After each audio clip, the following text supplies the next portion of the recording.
بسم اللہ الرحمن الرحیم۔ السلام علیکم۔ پیر اور جمعرات کے دن اللہ کے ہاں کیا فیصلے ہوتے ہیں جانیے۔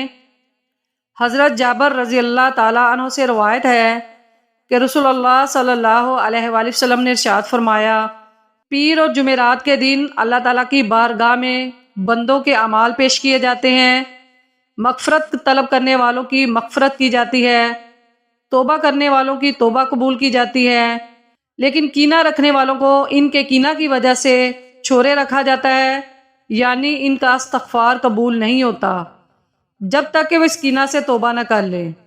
900 سال عبادت کا ثواب ماہ رجب میں 3 دن یعنی جمعرات، جمعہ، ہفتہ روزہ رکھے، کیونکہ روایت ہوئی ہے کہ جو رجب کے ان دنوں میں روزہ رکھے تو اللہ تعالیٰ اسے 900 سال کی عبادت کا ثواب عطا فرمائے گا۔